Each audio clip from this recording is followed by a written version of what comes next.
এখন আমরা হেলিকপ্টারের মাধ্যমে উড়ি, বিমানের মাধ্যমে উড়ি। আল্লাহ তাআলা সুলাইমান আলাইহিস সালামকে এমন একটা সিংহাসন দিয়েছেন কাঠের, এটারও যদি বলতো উড়ো, উড়া শুরু হয়ে যেত। কি করতো? উড়া শুরু হয়ে যেত। তো সুলাইমান আলাইহিস সালাম তাকে আল্লাহ তাআলা আরো পাওয়ার দিচ্ছেন, পশু পাখি জিন পরি যা আছে সবাই তার আনুগত্য ছিল। সুলাইমান আলাইহিস সালামের এক্সট্রা পাওয়ার ছিল, তিনি পশু পাখির বাসা বুঝতেন। কি বুঝতেন? পশু পাখির বাসা বুঝতেন। তো তিনি যখন তার সৈন্য দিয়ে যাচ্ছিলেন, সৈন্য সামন্ত নিয়ে, তখন এই আমরা দেখি না পিঁপড়া হাঁটাচলা করে, এই পিঁপড়ার পা যখন চলতেছে, পিঁপড়ার দল যখন চলতেছে, তখন এই একটা পিঁপড়া যে প্রধান, সে বলতে লাগলো, হাত্তা ইযা আতাউ আলা ওয়াদিন নামল ক্বালাত নামলাতুন ইয়া আইয়ুহান নামলু দুখুলু মাসাকিনাকুম লা ইয়াহতিমান্নাকুম সুলাইমান ওয়া জুনুদুহু ওয়া হুম লা ইয়াশউরুন। দেখেন, পিঁপড়ার প্রধান সমস্ত পিঁপড়াদেরকে লক্ষ্য করে বলতেছে, সুলাইমান আলাইহিস সালাম তার সৈন্য সামন্ত নিয়ে, সৈন্যদল দিয়ে এদিকে যাচ্ছে, তোমরা তোমাদের গর্তের মধ্যে প্রবেশ করো, নতুবা সুলাইমান অজান্তে তোমাদেরকে পায়ে পিষতে পারে। ফাতাবাসসামা দাহিকাম মিন কওলিহা। আল্লাহ তাআলা বলেন, পিঁপড়ার এই কথা শুনে সুলাইমান আলাইহিস সালাম সুন্দর করে একটা মুস্কি হাসি দিলেন। বলেন না সুবহানাল্লাহ। কেমন ছিল আল্লাহর নবীরা! আসলে তাদেরকে আমাদের জীবনের আইডল বানানো দরকার। এখন আমরা কাদেরকে আইডল বানাই বুঝতেই পারি। সেখানে আরেকটা আলোচনা এরকম হতে পারে সুলাইমান আলাইহিস সালামের পরে, ওয়াতাফাক্কাদাত তায়র ফাকালা মা লি আরাল হুদহুদ। হুদহুদ একটা পাখি সব সময় থাকে, আজকে নাই। আমি যদি পুরা আয়াত পড়তে যাই লম্বা সময় হয়ে যাবে, আয়াত পড়তেছি না। তখন সুলাইমান আলাইহিস সালাম বলছেন, কি হইলো? আমি তো তারা দেখতেছি না, কি হলো?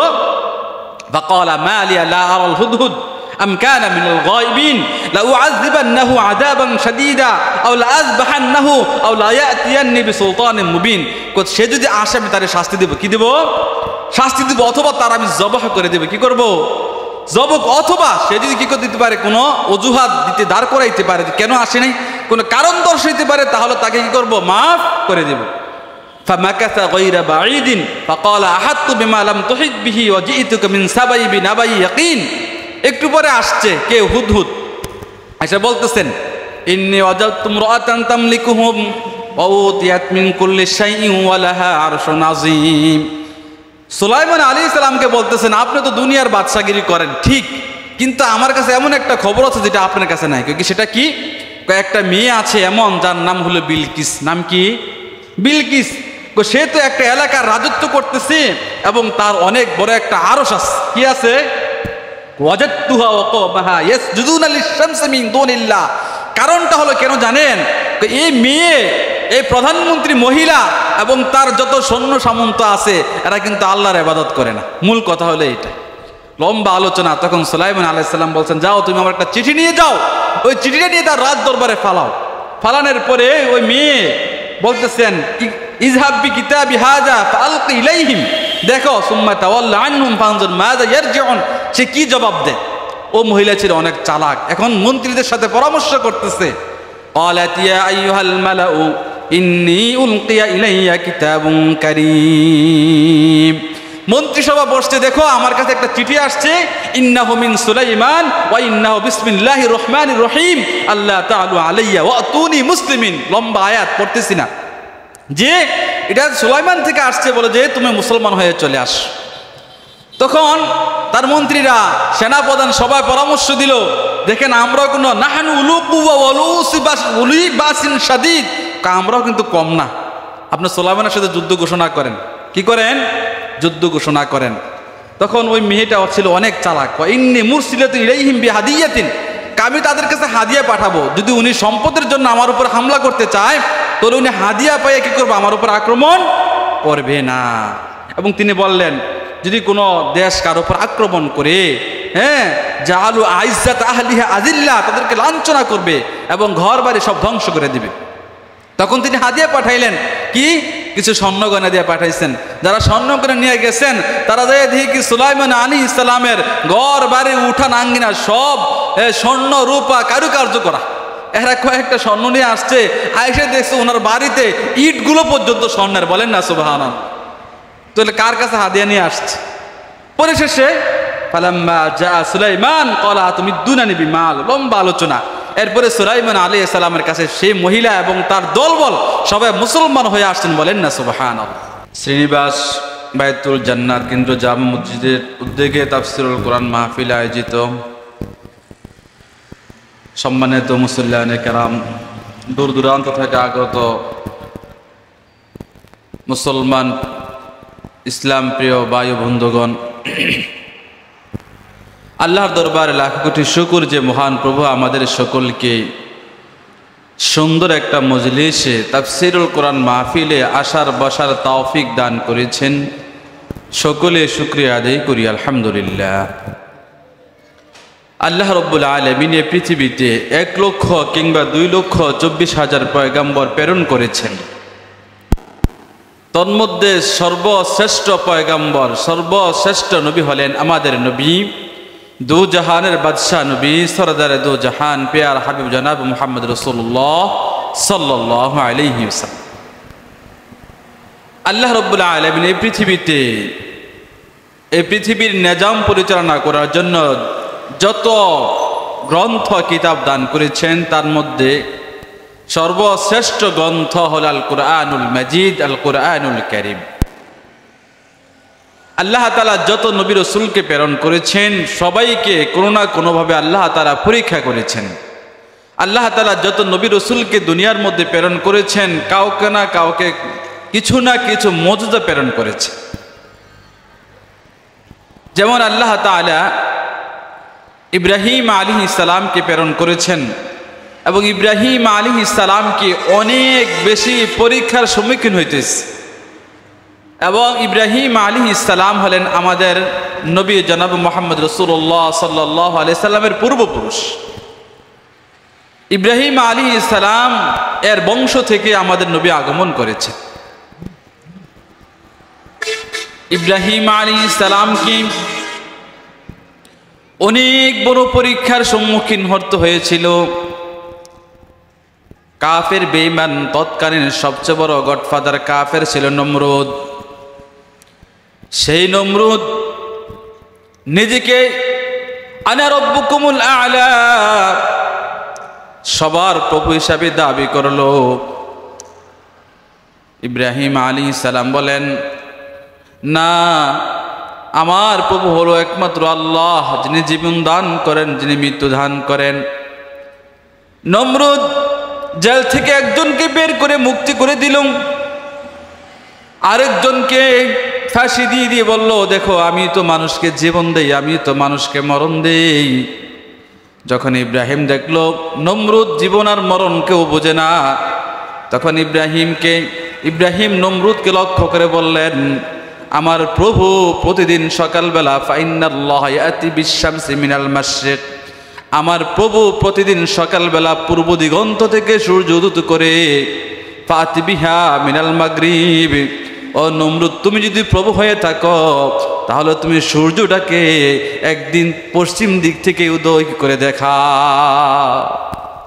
আল্লাহ বলেন, ফাবুহিতাল্লাযী কাফার, নমরুদ হতভম্ব হয়ে গেল, নির্বুধ হয়ে গেল।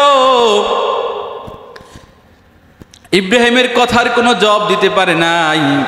তখন ইব্রাহিম কি করলো, রাগ করে এই ইব্রাহিমকে অগ্নিকুণ্ডলের মধ্যে নিক্ষেপ করলো। আল্লাহ তাআলা বলেন, কুনু বারদাও ওয়া সালামান আলা ইব্রাহিম, ওই আমার আগুন, তুমি আমার হুকুম ছাড়া আমার ইব্রাহিমের শরীরের একটা পশমও তুমি পুরাইও না, বরং তুমি আগুন আমার বন্ধুর জন্য শান্তিময় হয়ে যাও। বলেন না সুবহানাল্লাহ। আগুনের কাজ কি ভাই? পুরানো। কিন্তু আগুন আল্লাহর হুকুম মানে। আফসোস হইল সত্য, আমরা আল্লাহর হুকুম মানতে পারি। ইব্রাহিম আলাইহিস সালাম নির্যাতন সহ্য করতে করতে এক পর্যায়ে আল্লাহ তাআলা ইব্রাহিমকে হুকুম করলো, তুমি আর এখানে থেকো না, তুমি পবিত্র মক্কাতুল মুকাররমা চলে যাও। সেখানে গিয়ে ইব্রাহিম আল্লাহর হুকুমে বাইতুল্লাহ নির্মাণ করে আল্লাহর কাছে দোয়া করলেন, রব্বি জাআলনি মুকিমাস সালাতি ওয়া মিন যুররিয়াতি রব্বানা ওয়া তাকাব্বাল দুআ। দোয়া করছেন আল্লাহর কাছে, আল্লাহ আমাকে নামাজ পড়ার, আমাকে আমার পরিবারের সকলকে নামাজ পড়ার তৌফিক দান করো, বাইতুল্লাহর খেদমত করার তৌফিক দান করো। সকলে বলেন আমিন। আমরাও ইনশাল্লাহ দোয়া করবনি যে আল্লাহ আমাদের সকলকে নামাজ পড়ার, বাইতুল্লাহর মসজিদের সেবা করার তৌফিক দাও। সকলে বলেন আমিন। এইভাবে আরেকজন শ্রেষ্ঠ নবী ছিলেন মূসা নবী। বনি ইসরাইলের মধ্যে তিনি অতিবাহিত হয়েছেন। এই মূসা নবীকেও তৎকালীন ফেরাউন অনেক বেশি কষ্ট দিয়েছেন, এবং তাদের যে উম্মত ছিল তাদেরকে বলা হয় বনি ইসরাইল, তারাও অনেক ভাবে আল্লাহ রসুলকে, এই তৎকালীন জমানার নবী মূসাকে অনেক কষ্ট দিচ্ছে। এখন মূসাকে কষ্ট দিচ্ছে, আল্লাহকে বলছেন যে এই মূসা, তুমি যদি আল্লাহর নবী হও তাহলে তোমার কিছু ডকুমেন্ট দাও, প্রমাণ দাও। আল্লাহ তাআলা লাঠি পাঠাইছেন। আল্লাহ বলতেছেন মূসা তোমার হাতে কে কয় লাঠি?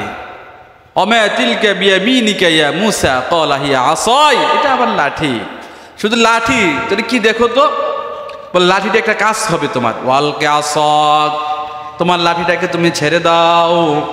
ফালাম্মা রাআহা তাহতাজ্জু কান্নাহা জান্নু ওয়াল্লা মুদবিরা ওয়া লাম ইউআকিব। তুমি লাঠিটাকে আল্লাহর নাম বলে ছেড়ে দাও। মূসা যখন লাঠিটাকে ছেড়ে দিল, এটা বড় সাপ হিসেবে দাঁড়িয়ে গেল। মূসা এবার ভয় পেয়ে গেছে। আল্লাহ বলছে লা তাখাফ, মূসা তুমি ভয় পাইও না। এই লাঠি দিয়ে পাঠিয়েছেন।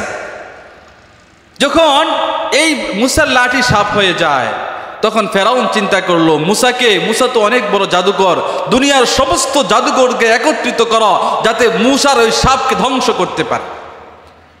ফেরাউন মজমা করলেন, সমাবেশ করলেন, সমস্ত জাদুকরেরা আসলো। আল্লাহ তাআলার হুকুমে মূসা কি করলেন? সাপকে ছেড়ে দিলেন। সমস্ত জাদুকরের জাদুর যে সাপ ছিল সবগুলোকে মূসার লাঠি খেয়ে ফেলছে। বলেন না সুবহানাল্লাহ। এবার সবাই সেজদা করে আল্লাহ বলেন, আল্লাহকে স্বীকার শুরু করে দিচ্ছেন। ফেরাউন বলতেছে আরে আমি তোমাদেরকে আনলাম, তোমরা আমার কথা না শুই না, তোমরা কেন মূসার কথা শুনতেছ? তোমরা কেন মূসার প্রভুর উপর বিশ্বাস আনতেছ? এই লাঠি ছিল মূসার একটা বড় মুজিজা। আরেকটা মুজিজা ছিল মূসা আলাইহিস সালাম যখন এভাবে বগলের নিচে হাত দিতেন, হাতটা বের করলে আলো হয়ে যেত। আল্লাহ তাআলা বলেন মূসাকে সূরাত নামলের 12 নম্বর আয়াত, ওয়াদখিল ইয়াদাকা ফি জাইবিকা তাখরুজ বাইদা মিন গায়রি সু। তোমার বগলে হাত দাও, হাত বের করলে আলো হয়ে যায়। এটা আল্লাহ তাআলা পাঠাইছেন মুজিজা স্বরূপ। কি স্বরূপ? দলিল হিসাবে। এখন ওইখানকার জমানার লোকেরা, যাদেরকে বনি ইসরাইল বলা হয়, এরা বলতেছে আর এটা তো মূসার একটা কি রোগ কি আল্লাহ পাঠাইছেন কি হিসাবে? মুজিজা হিসেবে। তারা বলতেছে কি এটা মূসার রোগ। এখন মূসা আলাইহিস সালাম আল্লাহর কাছে শুরু করছে, আল্লাহ কি এক মুজিজা দিলা, যেটা ভালো হওয়ার দরকার ছিল এটা উল্টা কি হয়ে গেছে? হিতে পরিচয় হয়ে গেল। হ্যাঁ, উল্টা ক্ষতি হচ্ছে। তখন আবার আল্লাহর কাছে দোয়া করছে, আল্লাহ তুমি এই রোগ, এই মুজিজাটা আমার থেকে নিয়ে নাও। আল্লাহ তাআলা নিয়ে নিস। এভাবেই আল্লাহ তাআলা প্রতিটা নবীকে অনেকভাবে মুজিজা দিয়েছেন এবং আল্লাহ তাআলা তাদেরকে সহযোগিতা করেছেন। পরিশেষে মূসা আলাইহিস সালাম তার উম্মতদেরকে, ফেরাউন যখন মেরে ফেলবে, মূসা তার উম্মত নিয়ে নীল দরিয়া পার হইতে যাবেন। পিছনে হলো শত্রু, সামনে হলো নীল দরিয়া। আমাদের অবস্থা কি হবে তখন? এবার সব উম্মত বলতে লাগলো যে এখন তো আমরা ধরা খেয়ে যাব। তখন আল্লাহ তাআলার কাছে মূসা আলাইহিস সালাম ফরিয়াদ করলেন, আল্লাহ এখন কি করা যায়, এখন কি করা যায়? তখন আল্লাহ তাআলা মূসাকে বললেন, ওই তোমার হাতে লাঠি আছে না, এই লাঠিটাকে তুমি সমুদ্রের মধ্যে মেরো। মূসা আলাইহিস সালাম ওই লাঠিকে আল্লাহর নাম বলে সমুদ্র মারার সাথে সাথে একটা নয়, দুইটা নয়, তখনকার তারা ছিল 12টা গোত্রের লোক, 12টা রাস্তা হয়ে গেছে। বলেন না সুবহানাল্লাহ। এবং এটা দিয়ে সবাই রাস্তাটা সমুদ্র পার হয়ে গেছে। এভাবে আল্লাহ তাআলা বিভিন্ন নবীদেরকে বিভিন্নভাবে সহযোগিতা করেছে। এখনো সে আল্লাহ জমিনে আছেন। বিপদে পড়লে আল্লাহ তাআলার বান্দা যদি আল্লাহর কাছে চায়, আল্লাহর কাছে বলে, সে আল্লাহ তাআলা এখনো আমাদেরকে রহম করবে। বলেন না ঠিক কিনা? আল্লাহ তাআলা আরো একজন নবী ছিলেন, তিনিও এই দুনিয়ার বাদশাহী তার হাতে ছিল। তার নাম হলো হযরত সুলাইমান আলাইহিস সালাম। নাম কি বলেন তো? সুলাইমান আলাইহিস সালাম। উনি একসাথে নবুয়ত এবং রাজত্ব, বাদশাহী এবং রাজত্ব একসাথে পেয়েছেন। কয় সাথে পেয়েছেন? একসাথে। পৃথিবীর মধ্যে 4 জন ব্যক্তি সারা দুনিয়ার বাদশাহী করেছেন। কয়জন ব্যক্তি? 4 জন। এর মধ্যে মুসলমান ছিল দুইজন, বেঈমান ছিল দুইজন। মুসলমান দুইজন হলো সুলাইমান এবং বাদশাহ যুলকারনাইন। কি বলেন তো? হ্যাঁ হ্যাঁ, মাশাআল্লাহ। এই দুইজন সারা দুনিয়ার কি করেছেন? রাজত্ব করেছেন। আর বেঈমানদের মধ্যে ছিল দুইজন, এক হলো নমরুদ আর একটা হলো বখতে নসর। এক কে? নমরুদ, আরেকজন কে?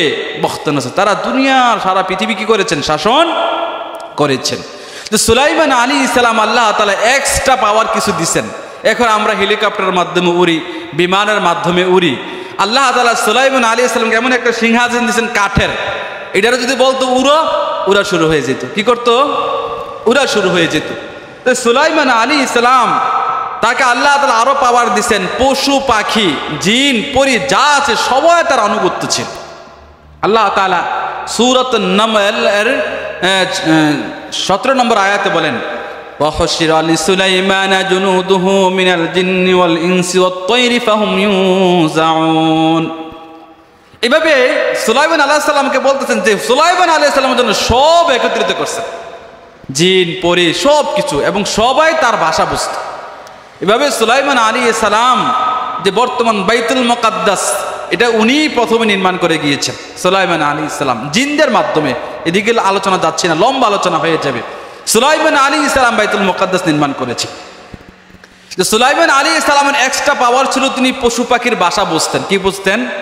পশু পাখির ভাষা বুঝতেন। তো তিনি যখন তার সৈন্য দিয়ে যাচ্ছিলেন, সৈন্য সামন্ত নিয়ে, তখন এই আমরা দেখি না পিঁপড়া হাঁটাচলা করে, এই পিঁপড়ার পা যখন চলতেছে, পিঁপড়ার দল যখন চলতেছে, তখন এই একটা পিঁপড়া যে প্রধান, সে বলতে লাগলো, হাত্তা ইযা আতাউ আলা ওয়াদিন নামল قالت نملة يا أيها النمل ادخلوا مساكنكم لا يحطمنكم سليمان وجنوده وهم لا يشعرون। দেখেন, পিঁপড়ার প্রধান সমস্ত পিঁপড়াদেরকে লক্ষ্য করে বলতেছে, সুলাইমান আলাইহিস সালাম তার সৈন্য সামন্ত নিয়ে, সৈন্যদল দিয়ে এদিকে যাচ্ছে, তোমরা তোমাদের গর্তের মধ্যে প্রবেশ করো, নতুবা সুলাইমান অজান্তে তোমাদেরকে পায়ে পিষতে পারে।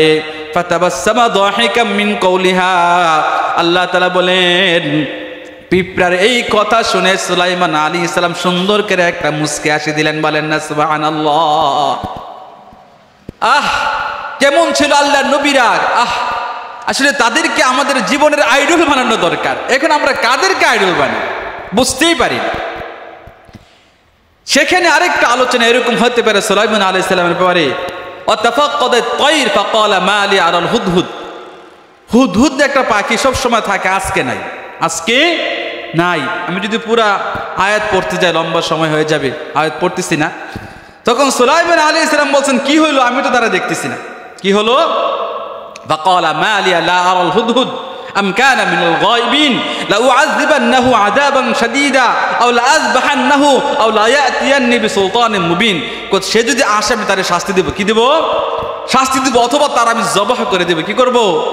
জবক। অথবা সে যদি কি করে দিতে পারে, কোনো অজুহাত দিতে দাঁড় করাইতে পারে, কেন আসে নাই, কোনো কারণ দর্শাইতে পারে, তাহলে তাকে কি করব? মাফ করে দেব। ফামাকাসা গায়রা বাঈদিন ফাকালা আহাত্তু বিমা লাম তুহিত বিহি ওয়া জিইতুকা মিন সাবাই বিনাবাই ইয়াকিন। একটু পরে আসছে কে? হুদহুদ। আচ্ছা, বলতেছেন, ইন্নী ওয়াজাদতু ইমরাআতান তামলিকুহুম ওয়া উতিয়াত মিন কুল্লি শাইইন ওয়া লাহা আরশুন আযীম। সুলাইমান আলাইহিস সালামকে বলতেছেন, আপনি তো দুনিয়ার বাদশাগিরি করেন ঠিক, কিন্তু আমার কাছে এমন একটা খবর আছে যেটা আপনার কাছে নাই। কি সেটা? কি? একটা মেয়ে আছে এমন, যার নাম হলো বিলকিস। নাম কি? বিলকিস। সে তো একটা এলাকার রাজত্ব করতেছে, এবং তার অনেক বড় একটা আরশ আছে। কি আছে? ওয়াজাদতুহা ওয়া কওমাহা ইয়াসজুদুনা লিশ-শামসি মিন দুনিল্লাহ। কারণটা হলো, কেন জানেন? এই মেয়ে, এই প্রধানমন্ত্রী মহিলা এবং তার যত সৈন্য সামন্ত আছে, এরা কিন্তু আল্লাহর ইবাদত করে না। মূল কথা হলো এটা। লম্বা আলোচনা। তখন সুলাইমান আলাইহিস সালাম বলছেন, যাও তুমি আমার একটা চিঠি নিয়ে যাও, ওই চিঠিটা নিয়ে তার রাজ দরবারে ফালাও। ফালানোর পরে ওই মেয়ে বলতেছেন, ইযহাব বিকিতাবি হাযা ফাআলকি ইলাইহিম, দেখো, সুম্মা তাওয়াল্লা আনহুম ফানজুর মাযা ইয়ারজিউন। সে কি জবাব দেয়? ও মহিলা ছিল অনেক চালাক, এখন মন্ত্রীদের সাথে পরামর্শ করতেছে। ক্বালাত ইয়া আইয়ুহাল মালাউ ইন্নী উলকিয়া ইলাইয়া কিতাবুন কারীম মন্ত্রিসভা বসছে, দেখো আমার কাছে একটা চিঠি আসছে, ইন্নাহু মিন সুলাইমান ওয়া ইন্নাহু বিসমিল্লাহির রহমানির রহিম আল্লাহ তাআলু আলাইয়া ওয়া আতুনি মুসলিমিন। লম্বা আয়াত পড়তেছি না, যে এটা সুলাইমান থেকে আসছে বলে যে তুমি মুসলমান হয়ে চলে আস। তখন তার মন্ত্রীরা, সেনাপ্রধান সবাই পরামর্শ দিল, দেখেন আমরাও কোনো নাহানু উলু কুওয়া ওয়া উলি বাসিন শাদীদ, আমরাও কিন্তু কম না, আপনি সুলাইমানের সাথে যুদ্ধ ঘোষণা করেন। কি করেন? যুদ্ধ ঘোষণা করেন। তখন ওই মেয়েটা ছিল অনেক চালাক, ইন্নী মুরসিলাতুন ইলাইহিম বিহাদিয়াতিন, আমি তাদের কাছে হাদিয়া পাঠাবো, যদি উনি সম্পদের জন্য আমার উপর হামলা করতে চায় তাহলে উনি হাদিয়া পাইয়ে কি করবে? আমার উপর আক্রমণ করবে না। এবং তিনি বললেন, যদি কোনো দেশ কার উপর আক্রমণ করে, হ্যাঁ, জাআলু আইজ্জাত আহলিহা আযিল্লা, তাদেরকে লাঞ্ছনা করবে এবং ঘর বাড়ি সব ধ্বংস করে দিবে। তখন তিনি হাদিয়া পাঠাইলেন, কি? কিছু স্বর্ণগয়না দিয়ে পাঠাইছেন। যারা স্বর্ণগয়না নিয়ে গেছেন তারা যায় দেখি কি সুলাইমান আলাইহিস সালামের ঘর বাড়ি উঠান আঙ্গিনা সব স্বর্ণ রূপা কারুকার্য করা। এরা কয়েকটা স্বর্ণ নিয়ে আসছে, আইসে দেখছে ওনার বাড়িতে ইটগুলো পর্যন্ত স্বর্ণের। বলেন না সুবহানাল্লাহ। তাহলে কার কাছে হাদিয়া নিয়ে আসছে? পরিশেষে ফালাম্মা জা সুলাইমান ক্বালা তুমিদ্দুনানি বিমাল, লম্বা আলোচনা। এরপরে সুলাইমান আলাইহিস সালামের কাছে সেই মহিলা এবং তার দলবল সবাই মুসলমান হয়ে আসছেন। বলেন না সুবহানাল্লাহ। আমরা এখন বিপদে পড়ি না? বিপদে পড়লে কি করবেন? আল্লাহ তাআলা সূরাত ইউনূসের মধ্যে ইউনূস আলাইহিস সালামের সম্পর্কে ঘটনা বর্ণিত। আপনারা জানেন যে ইউনূস আলাইহিস সালাম মাছের পেটে গেছে। আপনারা জানেন না ঘটনাটা? তো ইউনূস আলাইহিস সালাম যে মাছের পেটে গেছে কেন জানেন?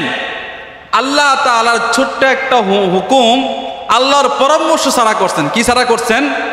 পরামর্শ ছাড়া। খেয়াল করবেন, ভাষা, নবীদের ব্যাপারে ভাষা ব্যবহার করতে সংযত হওয়া। কি হওয়া? সংযত হওয়া। এখন যদি আমরা বলি নবী গুনাহ করছে, নবীরা মাসুম না, এটা কিন্তু অপরাধ হয়ে যাবে। হ্যাঁ, আল্লাহর পরামর্শ ছাড়া কি করছেন? আল্লাহ বলছেন আযাব আসবে, আযাব আসার আগে নবী ইউনূস কি করছেন? এলাকা ছেড়ে চলে গেছেন। এলাকা ছেড়ে চলে, এর মধ্যে ওই এলাকার বাসিন্দা কি করছেন? তওবা করে আবার মুসলমান হয়ে গেছে। তওবা করে কি হয়েছেন? তো এখন এদিকে উম্মত মুসলমান হয়ে গেছে, আল্লাহ আযাব উঠাই নিছে, এদিকে নবী এলাকা ছাড়া ভাগিয়ে গেছে। লাগছেনি বেজাল? এখন উনি যে নৌকার মধ্যে উঠছিল, আগে তো নৌকা যানবাহন ছিল, এটাই সিস্টেম। তখন দেখলো নৌকা এই ঢেউর মধ্যে, ঢেউর তরঙ্গে পড়ে গেছে। তখন নৌকা চালক, নাবিক যে ছিল, সে বলছে আমাদের এখানে কেমন কোনো ব্যক্তি আছে যে কি করছে? তার মনিবের হুকুম ছাড়া, পরামর্শ ছাড়া মনে হয় চলে আসছে। তখন ইউনূস আলাইহিস সালাম বলছে আসলে এটা মনে হয় আমি। এটা মনে হয় কে? আমি। ওয়া ইন্না ইউনূস লামিনাল মুরসালিন ইয আবাকা ইলাল ফুলকিল মাশহুন ফাসাহামা ফাকানা মিনাল মুদহাদিন ফালতাকামাহুল হুত ওয়া হুয়া মুলিম। এখন একজনের জন্য সবাই মরতে হবে। একজনের জন্য সবাই কি করতে হবে? মরতে হবে। এখন কারণ নৌকা যদি ডুবে যায় তখন সবাই মরতে হবে না? তখন ইউনূস আলাইহিস সালাম বলছেন অপরাধ হলো আমি আল্লাহর সাথে পরামর্শ না করে আমি এলাকা থেকে চলে আসছি। এই জন্য মনে হয় তোমাদের এই নৌকা, তোমাদের এই লঞ্চ, তোমাদের এই স্টিমার বিপদে পড়ছে, তোমরা আমারে ফালাইয়া দাও। অন্যরা কোনো এটা কি হয় না, আপনি নবী, আপনি ফালান না, না আমি ওপরে, তোমরা আমাকে ফালাও। যখন ফালাই দিছে, ফালতাকামাহুল হুত, ইউনূস আলাইহিস সালামকে কে খাইছেন? মাছে। কে খাইছে? মাছে। লম্বা আলোচনা। ইউনূস আলাইহিস সালাম মাঠের পেটে ছিল, সারা দুনিয়া ভ্রমণ করে ফেলছে অল্প সময়ে। মাছে গিল্লা সারা দুনিয়া পানি বিচরণ করে ফেলছে ইউনূস আলাইহিস সালাম। পরিশেষে আল্লাহ তাআলা রহম করলেন, ইউনূস আলাইহিস সালাম মাছের পেটে বসে দোয়া করছেন, ফানাদা ফিজ যুলুমাত আল্লা ইলাহা ইল্লা আনতা সুবহানাকা ইন্নী কুনতু মিনাজ জালিমিন ফাস্তাজাবনা লাহু ওয়া নাজ্জায়নাহু মিনাল গাম ওয়া কাযালিকা নুনজিল মুমিনিন। বলেন না সুবহানাল্লাহ। ইউনূস আলাইহিস সালাম এই কথায় আমার শেষ কি দোয়ার মাধ্যমে মুক্তি পেয়েছেন? লা ইলাহা ইল্লা আনতা সুবহানাকা ইন্নী কুনতু মিনাজ জালিমিন। এখন আমরা বিপদে পড়লে কত জায়গায় দৌড়াই, বাবার মাজারে যায়, মার মাজারে যায়, ল্যান্ডার মাজারে যায়, কিরকম বেহাঙ্গাম আমরা। আল্লাহ বলেন তো আমরা কার কাছে যাব? আল্লাহর কাছে। ইউনূস আলাইহিস সালাম মাছের পেটে থেকে যদি মাঠের পেশ থেকে মুক্তি পায় দোয়ার মাধ্যমে, এই ইনশাআল্লাহ আমরা যদি কোনো বিপদে পড়ি আল্লাহর কাছে দোয়া করলে আল্লাহ তাআলা আমাদেরকে মুক্তি দান করেন। সকলে বলেন আমিন। যে কথাগুলো বললাম আল্লাহ তাআলা আমাদের আপনাদের সকলকে বুঝার এবং আমল করার তৌফিক দান করুন। সকলে বলেন আমিন। আসসালামু আলাইকুম।